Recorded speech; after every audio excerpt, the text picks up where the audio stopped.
इससे पहले middle east के अंदर आने वाले दो देश टर्की और साइप्रस के बारे में पढ़ चुके हैं। आज हम कुछ और मिडिल ईस्ट के अंदर आने वाले देशों के बारे में देखते हैं। तो सबसे पहले हम बात करते हैं सीरिया की।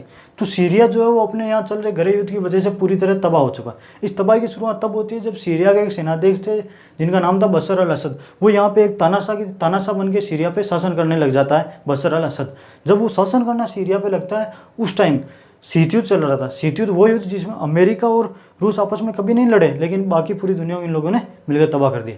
तो इस शीत युद्ध के तहत जो बशर अल असद था वो रूस के पक्ष में था, जिससे अमेरिका नाराज हो गया और अमेरिका ने कहा कि आप उसके पक्ष में क्यों गए।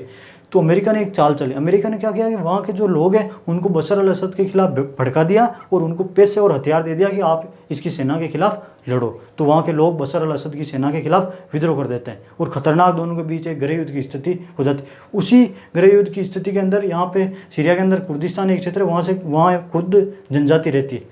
वो जनजाति भी उस युद्ध के अंदर कूद के आ जाती है और कहती है ना तो सीरिया बशर अल असद का, ना आपका, सीरिया पे तो हम शासन करेंगे। अब कहते हैं ना, घर में फूट होती है तो जगत में लूट होती है, ये कहावत तो आपने सुनी होगी। तो इसी फूट का फ़ायदा उठा के ISI के आतंकी सीरिया में कूद आते हैं और तब से लेके कब कहाँ कैसे सीरिया में विस्फोट हो जाए कुछ पता नहीं है। सीरिया पूरी तरीके से बर्बाद हो चुका है। सीरिया की जो राजधानी वो दमास्कस है। ईसा मसीह का जन्म यहीं हुआ था। तो सीरिया में ईसा मसीह का जन्म हुआ था और इन्होंने ग्रेगोरियन कैलेंडर चालू किया था। तो जो ग्रेगोरियन कैलेंडर है वो ईसा मसीह ने चालू किया था। ये क्रिश्चियन कैलेंडर है जो हम जनवरी, फरवरी, मार्च, अप्रैल जो ये कैलेंडर है इसे ग्रेगोरियन कैलेंडर कहते हैं। जो हिंदू कैलेंडर है उसे शक संवत कहते हैं और जो मुस्लिम कैलेंडर होता है उसे हिजरी संवत कहते हैं। सीरिया में 76% मुसलमानों की आबादी है। तो याद रखना, मुसलमानों में दो होते हैं, एक तो शिया और एक सुन्नी। तो जो 76% ही सीरिया में जो है वो सुन्नी मुसलमान रहते हैं। फुरात नदी का पानी सीरिया में कृषि के लिए महत्वपूर्ण। तो याद रखना है, सीरिया में कृषि के लिए महत्वपूर्ण कौन सी नदी है? तो फुरात नदी है। सीरिया की सबसे बड़ी झील असद झील है। और सीरिया की सबसे बड़ी झील कौन सी है? तो असद झील है। कोबन ये उत्तरी सीरिया में कुर्द बहुमत वाला क्षेत्र है। तो याद रखना, कोबन क्या है? तो उत्तरी सीरिया में कुर्द बहुमत वाला क्षेत्र है कोबन। अब हम बात करते हैं लेबनान के बारे में। तो लेबनान की राजधानी बेरूत है। लेबनान भूमध्य सागर के पूर्वी तट पर स्थित एक छोटा सा देश है। तो लेबनान कहाँ है? भूमध्य सागर के पूर्वी तट पर स्थित एक छोटा सा देश है।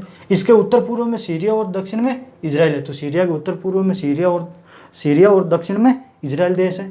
मिडिल ईस्ट का एकमात्र देश जहाँ ईसाई अधिक है। इंपॉर्टेंट वन कि मिडिल ईस्ट का कौन सा ऐसा देश है जहाँ पे ईसाई अधिक है? तो वो है लेबनान। 4 अगस्त 2020 को यहाँ बेरूत बंदरगाह के गोदाम में अमोनियम नाइट्रेट का विस्फोट होता है। होता क्या है कि बेरूत लेबनान के अंदर एक बेरूत बंदरगाह है। उस बेरूत बंदरगाह के पास में एक बड़ा सारा गोदाम बना हुआ था और उस गोदाम के अंदर अमोनियम नाइट्रेट रखा हुआ था। लेकिन 4 अगस्त 2020 की शाम को उस गोदाम के अंदर भीषण आग लगती है जिससे एक खतरनाक विस्फोट होता है। इस विस्फोट का अंदाजा आप इस बात से लगा सकते हो कि इस बेरूत बंदरगाह से 9 किलोमीटर दूर एक बेरूत हवाई अड्डा था, उस हवाई अड्डे के इसी से टूट गए थे। इससे बहुत सारी जान और माल की लेबनान को हानि हुई थी। तो याद रखना है, अमोनियम नाइट्रेट का विस्फोट कब हुआ था? तो 4 अगस्त 2020 को। अब हम बात करते हैं इजराइल के बारे में। तो इजराइल की राजधानी जेरूसलम है। फिलिस्तीन पर कब्जा करके 28 मई 1948 को इजराइल की स्थापना हुई। तो आप सोच रहे हो कि 28 मई 1948 से पहले इजराइल नाम का कोई नहीं देश था? कोई देश नहीं था 1948 से पहले। हुआ क्या कि ये बात है 1930 के समथिंग की।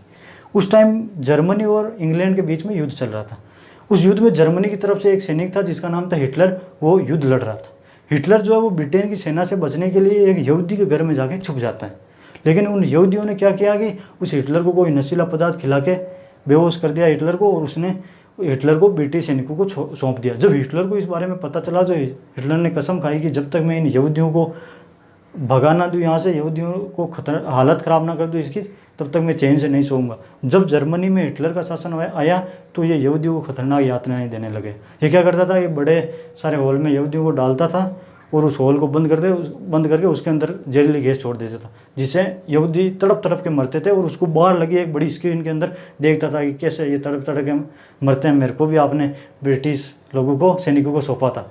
तो इस तरीके से खतरनाक वो यातनाएं यहूदियों को देना चालू कर दिया। यहूदी इससे परेशान हो गया। उस टाइम जो ब्रिटिश जो शासन है वो मिलता है यहूदियों से और कहा कि हम आपको एक नया देश बना के देते हैं, आप हमें पैसे और कुछ आपके जो लड़ाके वो हमें दीजिए। तो यहूदियों ने कहा चलो ठीक है, क्योंकि यहूदियों के पास पैसों की कमी नहीं थी।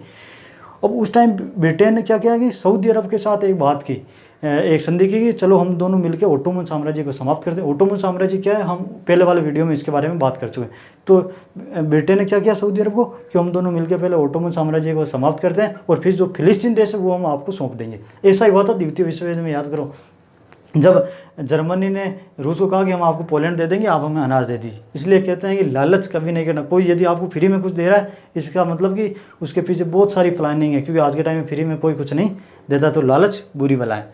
तो सऊदी अरब ने कहा चलो ठीक है, आप हमें फ़िलिस्तीन दे देना। अब जैसे ही सऊदी अरब ने फ़िलिस्तीन पर हमला किया, इसी चीज़ का फ़ायदा उठा के ब्रिटेन ने जो है वो यहूदियों को ला के फ़िलिस्तीन के एक क्षेत्र में बसा देता है। तो इसी प्रकार 28 मई 1948 को ब्रिटिश ने यहूदियों को लाके, जैसे ही सऊदी अरब हमला करता है फ़िलिस्तीन पे, फ़िलिस्तीन के एक क्षेत्र में ब्रिटिश जो है वो यहूदियों को लाके बसा देते हैं। इस प्रकार उस देश को फिर इजराइल नाम दिया जाता है, जहाँ पे यहूदी फ़िलिस्तीन के एक क्षेत्र में बसाया जाता है। तो फ़िलिस्तीन पे कब्जा करके 28 मई 1948 को इजराइल की स्थापना होती है।